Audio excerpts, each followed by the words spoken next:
ఎవరైతే వృద్ధులు, వితంతులు, దివ్యాంగులు ఎవరైతే ఉన్నారో, సమాజంలో ఆదరణ లేక నిరాదరణకు గురవుతున్నటువంటి వాళ్ళు ఎవరైతే ఉన్నారో అటువంటి వారికి పింఛన్ ఇవ్వాలి అనేటువంటి ఆలోచనతో 35 రూపాయలతో ఆంధ్రప్రదేశ్ రాష్ట్రంలో పెన్షన్ని ప్రారంభించింది తెలుగుదేశం పార్టీ. ఎవరైతే మరి ఈ యొక్క వృద్ధులు, వితంతులు, దివ్యాంగులతో పాటు ఎవరైతే ట్రాన్స్జెండర్స్ ఎవరైతే ఉన్నారో, ఎవరైతే ఒంటరి మహిళలు ఎవరైతే ఉన్నారో, ఇంకా అంటే ఇట్లా ఎవరైతే సమాజంలో పెన్షన్ పొందలేనిటువంటి వాళ్ళను కూడా ఆ రోజు 14, 19లో వాళ్ళకు కూడా పెన్షన్లు ఇచ్చినటువంటి ఘనత ఆ రోజు నారా చంద్రబాబు నాయుడు గారి విషయాన్ని సందర్భంగా తెలియజేసుకుంటూ, మరి ఈరోజు ఏదైతే తెలుగుదేశం, జనసేన, బీజేపీ, ఎన్డీఏ ప్రభుత్వం ఈరోజు అధికారంలోకి వచ్చిన తర్వాత మీరందరూ కూడా చూశారు.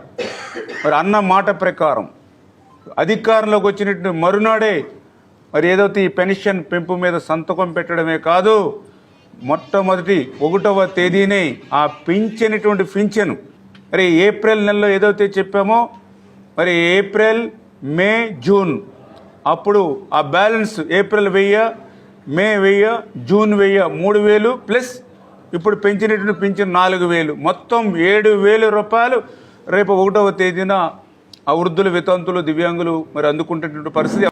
పాపం నిజంగా దివ్యాంగులు, ఎందుకంటే నేను కూడా చూస్తూ ఉన్నా, ఎక్కడైనా గ్రౌండ్ లెవెల్కి వెళ్తూ ఉన్నప్పుడు పాపం మెంటల్లీ డిజార్డెడ్ కానీ అదేవిధంగా ఫిజికల్గా కానీ అంటే తమ పనులు తాము చేసుకోలేక తల్లిదండ్రులకి, బంధువులకి ఎంతో భారం అవుతున్నటువంటి స్థితిలో వాళ్ళకి సేవ చేస్తున్నందుకు నిజంగా తల్లిదండ్రుల్ని, వాళ్ళ బంధువులకి చేతులెత్తి దండం పెట్టినా, కాళ్ళకు మొక్కినా కూడా వాళ్ళు నిజంగా వాళ్ళు చేసే సేవ అటువంటిది. అటువంటి వాళ్ళకి కనీసం ఆ పింఛను పెంచిస్తే పాపం ఆ కుటుంబానికి కొంచెం భారం తగ్గి ఉండేది. కానీ దురదృష్టం, జగన్మోహన్ రెడ్డి 5 సంవత్సరాల్లో ఆ దివ్యాంగులకి ఇచ్చేటువంటి 3000 పింఛన్ని ఒక్క రూపాయి కూడా పెంచాలనేటువంటి ఆలోచన ఆయనకు రాలా. కానీ ఈరోజు చంద్రబాబు నాయుడు గారు మానవత్వంతో 3000 రూపాయలని 1000 రూపాయలు, 2000 రూపాయలు పెంచడం కాదు, 3000 రూపాయలని డబల్ 6000 రూపాయలు చేసి ఈరోజు ఆ కుటుంబానికి అందిస్తూ ఉన్నారు. ఎవరైతే శాశ్వత వికలాంగతత్వం ఉండి, ఎవరైతే బెడ్ మీద ఉండి పనులు చేసుకునేటువంటి వాళ్ళు ఎవరైతే మరి ఉన్నారో, అంటే ఈ యొక్క పక్షపాతం కానీ లేదా డయాలసిస్ కానీ ఇట్లా ఎవరైతే ఉన్నారో వాళ్ళకి 10,000 నుంచి 15,000 రూపాయలు కూడా మరి పెర్ మంత్ మరి వాళ్ళకి ఇచ్చేటువంటి ఆలోచన ఏదైతే రేపు 1వ తేదీ నుంచి ఏదైతే అమలు జరుగుతుందో మరి ఇది ఒక రకంగా ఒక చారిత్రాత్మకమైనటువంటి రోజు. రాష్ట్ర ఖజానా మొత్తం ఖాళీ చేసేసిన ఈ జగన్మోహన్ రెడ్డి ఆంధ్రప్రదేశ్ రాష్ట్రానికి 5 సంవత్సరాల్లో 12 లక్షల కోట్ల రూపాయలు అప్పులు మన నెత్తి మీద పెట్టినా కూడా ఈవేళ చంద్రబాబు నాయుడు గారు ఈవేళ ఇచ్చినటువంటి మాటను నిలబెట్టుకోవడం కోసం ఈవేళ ఇంత పెద్ద ఎత్తున మరి ఆ వృద్ధులు, వితంతులు, దివ్యాంగులను ఆనుకునేటువంటి విధంగా మరి 1వ తేదీనే వాళ్ళందరికీ కూడా ఇంటింటికి పింఛను ఇవ్వడం చాలా సంతోషం. జగన్మోహన్ రెడ్డి గతంలో అంత మోసం దగా. లాస్ట్ టైం కూడా నేనే స్వయంగా సచివాలయాలకు వెళ్ళి, ఎందుకంటే 3వ తేదీ వచ్చింది, 3వ తేదీ వస్తే పెన్షన్లకి ఇంకా డబ్బులు అందరిలా పెన్షనర్లకి వాళ్ళందరూ కూడా సచివాలయాల దగ్గరికి వచ్చి కూర్చున్నారు. ఏదైతే వాలంటీర్స్ని ఇవ్వద్దంటం వల్ల వీళ్ళకి పెన్షన్ ఇవ్వలేకపోతున్నాం, ఇంతమంది 3వ తారీఖు వచ్చేసింది, ఇన్నే పెన్షన్లు అందలేదు, కేవలం వాలంటీర్స్ని పక్కన పెట్టడం వల్లని ప్రభుత్వం దుష్ప్రచారం చేసింది. ఆ రోజు నేను ప్రతి సచివాలయం దగ్గరికి వెళ్ళా, 5-6 సచివాలయాలు ఆ రోజు 3వ తేదీ ఏమో మీ సచివాలయానికి ఎంత వచ్చిందని అడిగా అమౌంట్, మాకు 9,000 రూపాయలు వచ్చిందని చెప్పారు 3వ తేదీ. బయట చూస్తే 90-80 మంది వెయిట్ చేస్తున్నారు ఆ రోజు. అంటే 9,000 అంటే ముగ్గురికి వస్తుంది పెన్షను. అంటే 3వ తేదీ వచ్చినా కూడా గవర్నమెంట్ ఒక డబ్బులు వేయాల. ఏదైతే మొన్న మే నెలకి సంబంధించినటువంటి పెన్షన్ అంటే వాళ్ళు వేయకుండా మరి 3 రోజులైనా కూడా పెన్షన్ వేయాల. అక్కడ 9,000 వేస్తే ఎంతమందికి ఇస్తారు? అంటే వాళ్ళు చేసినటువంటి తప్పులను కూడా ప్రతిపక్షాల మీద నెట్టేసేటువంటి విధంగా వాళ్ళు అసత్యాలు, అబద్ధాలు ఆ రోజు ప్రచారాలు చేసినటువంటి పరిస్థితి. కానీ ఈరోజు అట్లా కాదు. ఇప్పుడే మన కలెక్టర్ గారు, ఇప్పుడు మన వెస్ట్ గోదావరి అదేవిధంగా ఏలూరు కలెక్టర్ గారితో కూడా మాట్లాడడం జరిగింది. అదేవిధంగా ఏదైతే మా పాలకొల్లు నియోజకవర్గంలో ఉన్నటువంటి ఎవరైతే అధికారులు కూడా మాట్లాడడం జరిగింది. అమౌంట్ నిన్ననే మొత్తం అంత అమౌంట్ కూడా బ్యాంకుల్లోకి ఇవ్వడం జరిగింది. బ్యాంకుల నుంచి కూడా ఆ అమౌంట్ ఏదైతే ఉందో అది సచివాలయం వారికి కూడా విత్డ్రా చేసేసి ఆ సచివాలయ అడ్మిన్ ఎవరైతే ఉన్నారో వాళ్ళ చేతిలో కూడా పెట్టడం జరిగింది.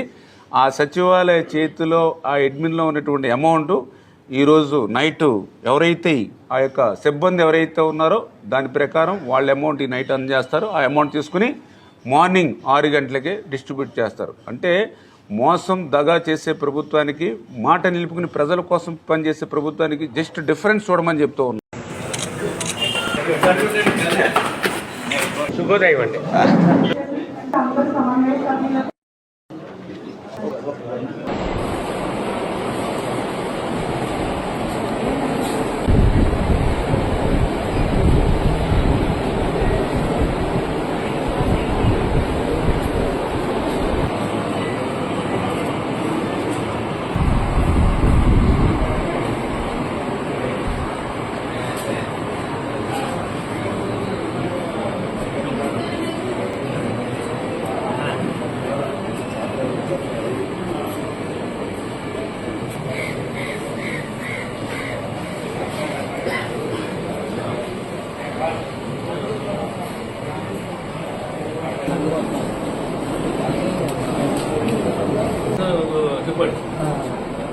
చెప్పు ఇస్తాను.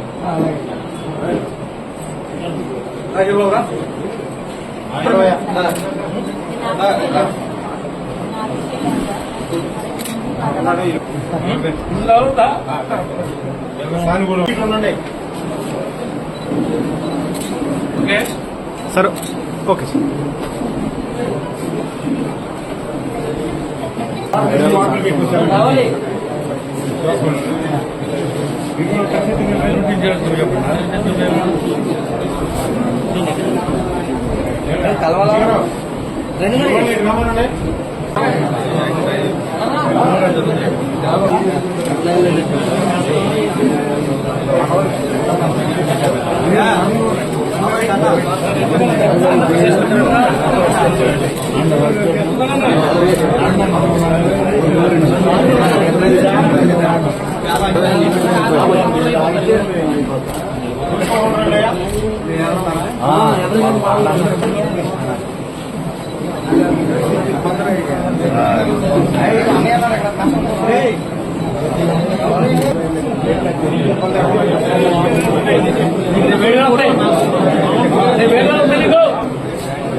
అసిస్టెంట్ కమిషనర్ తీసుకోవాలి.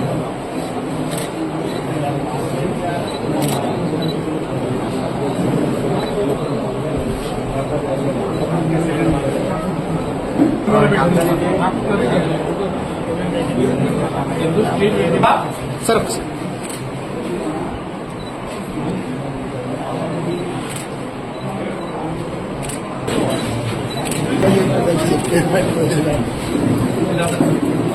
ఈ పెద్దవాళ్ళతో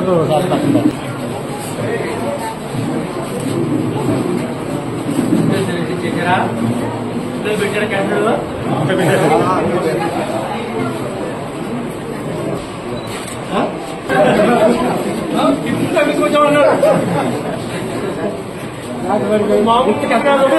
కష్టపడి